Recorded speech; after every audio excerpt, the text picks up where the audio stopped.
ഇപ്പോൾ പൊളിറ്റിക്സിലാണെങ്കിൽ പലപ്പോഴും സ്ത്രീകൾ തന്നെ പുരുഷ നേതാക്കന്മാരെക്കാൾ താഴെയാണ് എന്നുള്ള രീതിയിൽ നിൽക്കുന്ന എല്ലാവരും അങ്ങനെയാണെന്നല്ല, അത്തരം ആറ്റിറ്റ്യൂഡ്സ് ഉള്ളവർ തന്നെ ഉണ്ട്.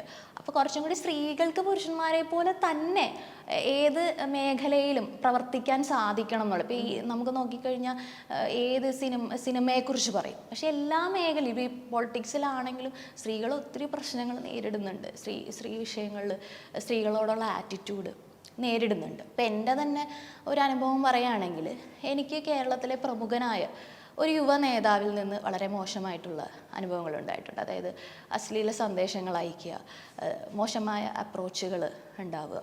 അത്തരത്തിൽ ഞാനൊരു പാർട്ടിയും തേജോവധം ചെയ്യാനായിട്ട് അങ്ങനെ ഉദ്ദേശിക്കുന്നില്ല, പക്ഷേ ഈ ഒരു പ്രവണത ഉണ്ട് എന്നുള്ളതാണ്. അപ്പം നമ്മൾ ഈ ഒരു സംഭവം നമ്മൾ പറയുമ്പോൾ, പല ഫോറങ്ങളിൽ പരാതികളായിട്ട് നമ്മൾ ചെല്ലുമ്പോൾ, സ്ത്രീകൾക്ക് വേണ്ടി നിൽക്കുന്നു എന്ന് പറയുന്നവർ പോലും സ്ത്രീകളുടെ കാര്യത്തിൽ ഒരു ഹൂ കെയേഴ്സ് അങ്ങനെ ഒരു ആറ്റിറ്റ്യൂഡാണ് എടുക്കുന്നത്.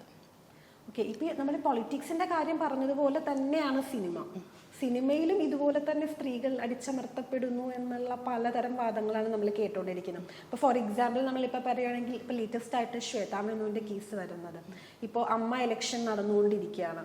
ആ സമയത്ത് ശ്വേതാ മേനോൻ അല്ലെങ്കിൽ അതിൻ്റെ ഒരു സ്ഥാനത്തേക്ക് എത്തരുത് എന്നുള്ളതിന് വേണ്ടിയിട്ടാണ് ഇത്തരം ആരോപണങ്ങൾ വന്നത് എന്ന് പറയുന്നത്. അതിലെന്തെങ്കിലും കാണുന്നുണ്ടോ?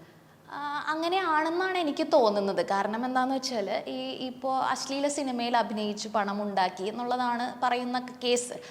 അങ്ങനെ ഒരു കാര്യം യഥാർത്ഥത്തിൽ ഉണ്ടെങ്കിൽ നേരത്തെ കൊടുക്കേണ്ട കേസാണല്ലോ. ഇപ്പോൾ മത്സരിക്കുന്ന സമയത്ത് കറക്റ്റായിട്ട് ആ കേസ് എങ്ങനെ വന്നു എന്നുള്ളതാണ് അതിനകത്ത് നമ്മൾ ചിന്തിക്കേണ്ട ഒരു കാര്യം.